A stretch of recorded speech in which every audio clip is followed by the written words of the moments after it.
শুভ দুপুর বন্ধুরা। গত 2-3 দিন আমি তোমাদের সাথে কোনো রান্নার ভিডিও শেয়ার করতে পারিনি, কারণ আমি বাড়িতে ছিলাম না। 2 দিন আমি একটু ঘুরতে গেছিলাম, তোমরা হয়তো সবাই দেখেছো আমার ভিডিওগুলো। আজকে আমি বাড়ি চলে এসেছি আর আজকে রান্নার ভিডিও আবার শেয়ার করছি তোমাদের সাথে। আমি আজকে করব বেলে মাছের ঝাল। দেখো, বেলে মাছগুলোকে ভালো করে ধুয়ে নুন হলুদ মাখিয়ে রেখেছি। এবার আমি বেলে মাছটাকে ভালো করে একটু ভেজে নেব। তোমরা পুরো ভিডিওটা দেখতে থাকো, আমি বেলে মাছের ঝাল কি করে তৈরি করি। ওকে ভাজার জন্য কড়াইতে সরষের তেল দিয়ে দিয়েছি। এবার মাছগুলোকে আস্তে আস্তে আমি ভেজে নেব।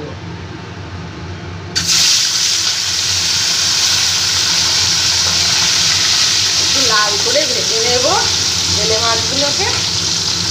মাছটাকে ভালো করে ভেজে নিয়েছি। এবার মাছ ভাজা তেলে একটু কালো জিরে ফোড়ন দিলাম, আর তারপরে দিয়ে দেবো একটা ছোটো সাইজের পেঁয়াজ আমি একটু বেটে রেখেছি। পেঁয়াজ বাটাটা দিয়ে দেবো।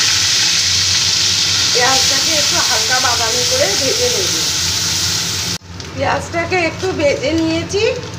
এবার দিয়ে দেবো একটা টমেটো কুচি আর স্বাদ মতো নুন আর হলুদ দিয়ে দিচ্ছি। একটু নেড়ে নিয়ে দিয়ে দেব আমি লঙ্কা বাটা, লঙ্কা পোস্ত আর সাদা সর্ষে একসাথে বেটে রেখেছি, সেই পেস্টটাকে দিয়ে দিচ্ছি। দিয়ে ভালো করে আবার একটু আমি কষিয়ে নেব।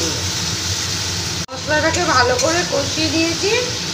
এবার দিয়ে দেব সামান্য জল, বেশি জল দেব না, কারণ এটা একটা মাখা মাখা হবে বেলে মাছটা, তার জন্য আমি অল্প করে জল দিলাম। আর একটু ফুটে এলে তারপরে মাছগুলোকে দিয়ে দেবো। দিয়ে দিলাম দুটো চেরা কাঁচা লঙ্কা। ঝোলটা ভালো করে ফুটে গেছে। এবার ভেজে রাখা মাছগুলোকে আমি দিয়ে দিচ্ছি। একসাথে সব মাছগুলোকে দিয়ে ভালো করে এবার ফুটিয়ে নেব। তারপর তৈরি হয়ে যাবে আমার বেলে মাছের ঝাল।